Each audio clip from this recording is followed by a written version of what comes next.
Most business owners that find that kind of success have a scenario like what you went through, and that scenario either breaks them or it makes them.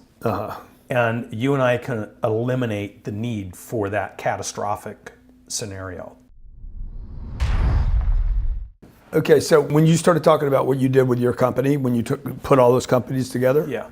and then you sold it for a multiple, Yeah. the greater than really what the market Yeah, much greater. would typically allow for. That's right. So I'm like, I wonder how many companies I know like that. You and I formed a partnership, and within how many months? 8 months? We brought a company into Cardone Ventures. Can I talk about that? Yeah, absolutely. They did 440 last year, 440 million in sales in revenue. As the whole group. It's a group. Yep. So what do you think we take that to? With our influence, our marketing, know-how? So we've done all the analysis, and it's an emerging market. So I think it's a multi-billion-dollar over the next 60 months. I think it's a multi-billion-dollar deal, of which our piece of that will be, $200-300 million. What percentage do we get? We get 25% of the upside. Okay, so that's the plan. How does the group feel about, because I could see some people saying, hey, that's a little predator. But they don't see it like that. No, because they're never going to actualize or realize that. They don't know how to do it. Yeah.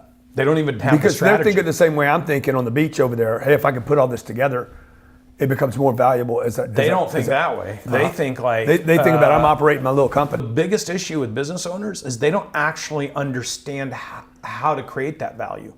So they create whatever value they're building. They look at their business in reverse, where it's at right now, where it started. Oh my gosh, I'm finally here. We're looking at the business of where it could be in 10 years to absolutely maximize value.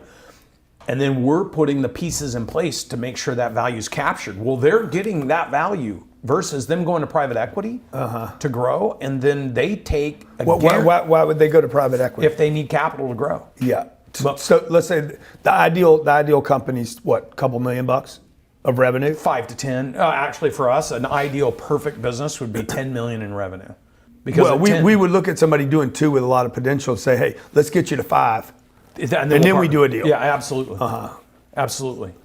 Here's the thing. So for them to go from 2 to 5, they're going to have to pay somebody anyway. They're going to have to hire probably a CEO that they don't have. That's going to cost, what's a CEO cost? At 600? 2.5 million, they're going to try to figure it out to themselves until they get to 5 and realize they everything's breaking. Then they got to go hire an executive. Everything's what? Breaking. Yeah, under the weight of the growth, because they don't know how to manage it. They're losing. So they their could good bleed. people. They could actually make less money on 5 million. Almost than on 2 always million. they do. Yeah. When they go from 2.5, where they're doing everything, to 5 to 7 to 10, somewhere they got to start. That's hiring why a guy says, "Hey, bigger's not better." Because he goes from 2 to 7, and he's like, "There's no money there." That's right. And the fact is, instead of acknowledging they didn't do it right, or they didn't hire the right people, or they didn't understand how to do it, they blame the opportunity. For you and I to take. Here's the thing. The big play, I was hung out at $3 million for 20 years. That's right. Like, if it wasn't for 2008, I wouldn't have given up on the $3 million. Because I hated it so much, but I was like a prisoner to it. And then when the economy crashed, I'm like, oh my God, man, this doesn't work. I'm susceptible to problems at every juncture. So I started figuring out other spaces to be in. It was the first time I actually moved into this whole kind of 10X. The leverage you're talking about being in these other companies. So when you said that down in Cabo, I was like, oh man, if we could do this. Well, most business owners that find that kind of success have a scenario like what you went through, and that scenario either breaks them or it makes them. And you and I can eliminate the need for that catastrophic scenario. That's what we bring to that equation. There's trillions of dollars that are looking for homes. Yeah. How you and I are going to get super, super rich, we're going to make our partners, the people that join us and trust us, super rich. Because we're going to give them access to capital they will otherwise never have access to. So let's say they're doing 10 million. Yep. We take a company from 10 million to 100. 90 million new money. How much do we make off of the 90 million? We're going to make 25% of the value difference. Oh, okay. The value difference.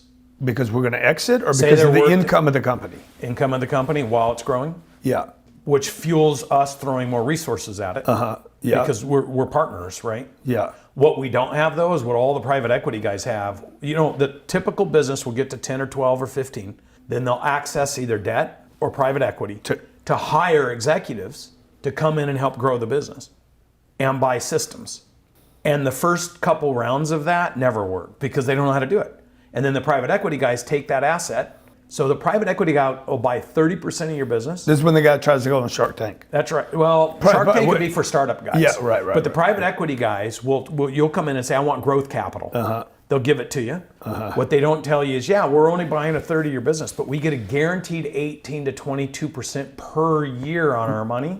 It's called a ratchet or cram down. If you don't hit your valuations, we get our money before you get anything. The average business owner is so excited to finally get this cash to do something. 85% of the time, they don't get anything out of the deal. They end up spinning it. The private equity They end up takes it, working for the devil.